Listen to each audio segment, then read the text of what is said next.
You're listening to Not Bad Advice, where our goal is to offer perspective that helps you improve one aspect of your life at a time.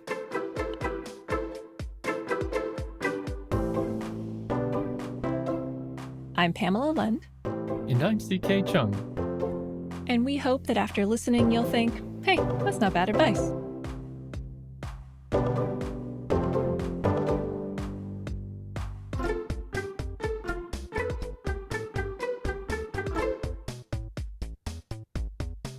When you tackle big goals in your life, you will inevitably be confronted with fear.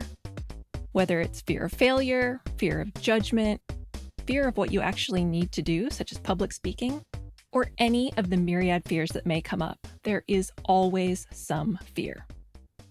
In his book, The Art of the Impossible, human performance expert Steven Kotler writes, "If you're interested in impossible, then you're interested in challenge. And if you're interested in challenge, you're going to be scared." Fear is also the reason most people don't reach their goals, which is why, according to Kotler, the grit to face your fears is necessary to do great things. And you can actually learn to use fear to your advantage. Fear makes you hyperfocused because if there's a threat to your safety, you need to focus on mitigating that threat above all else. It's a survival mechanism. You've probably experienced this if you've ever been walking alone in the dark and suddenly heard a noise behind you.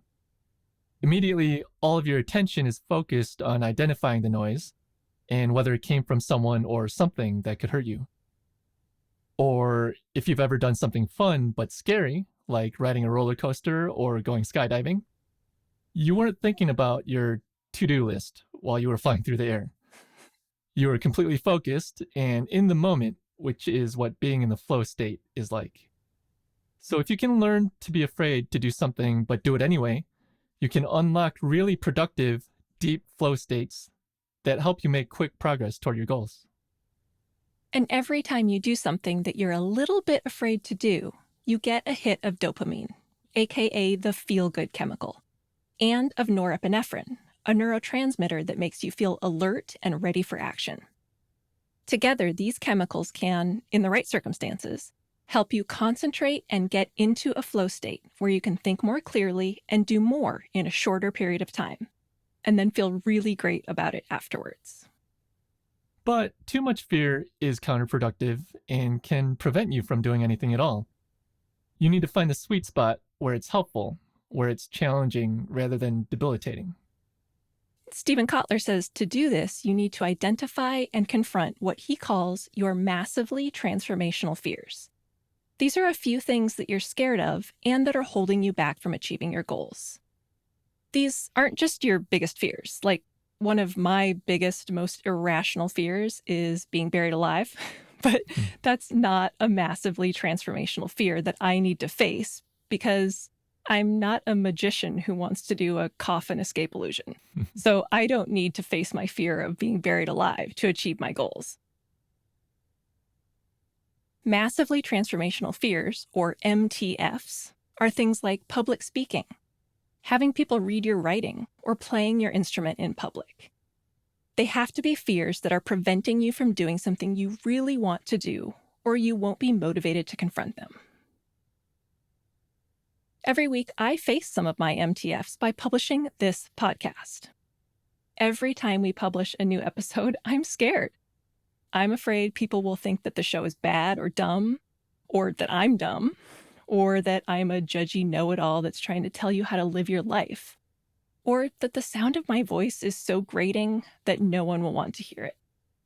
These are fears that could easily prevent me from publishing new episodes. But they're also fears that make me focus on making the show as good as I can with the skills, resources, and knowledge that I have now. Knowing that every time I face my fears, I get better, which means I can achieve my goals of making better episodes for you.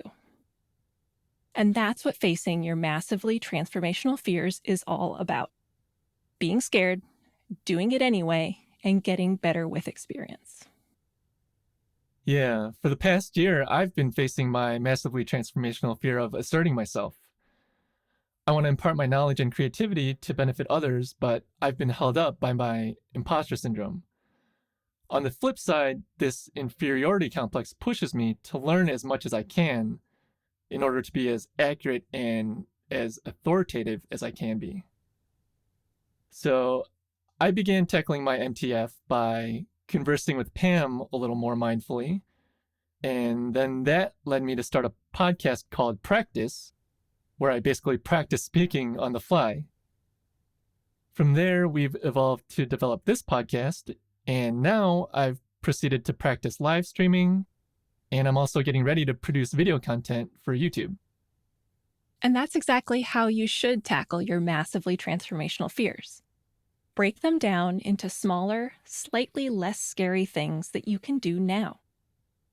For example, if your fear is public speaking, you can start by having conversations with strangers one-on-one. Then you can try giving a short speech in front of a few of your close friends.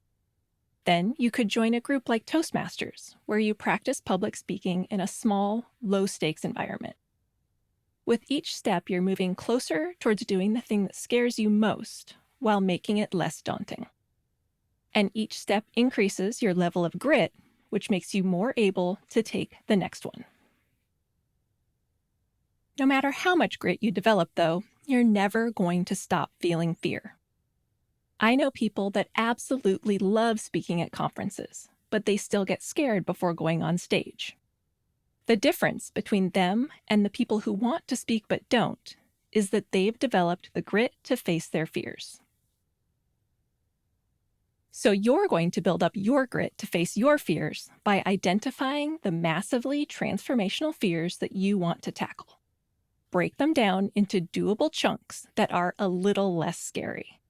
Then, when you are afraid, you can use a trick to push through the fear. Fear and excitement are essentially the same thing to your brain. So when you feel fear, you can reframe it as excitement by simply saying, "I'm so excited," 3 times. You have to say it with enthusiasm and say it convincingly. Put a big smile on your face and really sell it to yourself.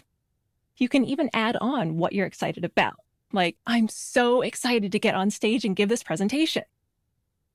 You will still feel all of the physical manifestations of fear, like a faster heart rate and perspiration, because excitement and fear produce the same biological effects. But you will mentally feel different about what you're doing. And that can help you tap into the focus and flow benefits of dopamine and norepinephrine. Ultimately, the goal is to train your mind and body to trust that you are not facing a real threat, and that whatever it is that you want to achieve is exciting and wonderful, not something to be fearful of. That way, when you do feel fear, you can use it to energize you rather than paralyzing you. If you can do that, you can do anything. If you found yourself thinking, "Hey, that's not bad advice," while listening today, we'd love it if you shared the episode with your friends and rated it in iTunes. You can get in touch with us on Twitter, where I'm at Pamela_Lund and CK is at CKDisco. To find us on other platforms, visit forcesofequal.com/advice. There you can also contact us if there's something you need advice about. We'd love to hear from you.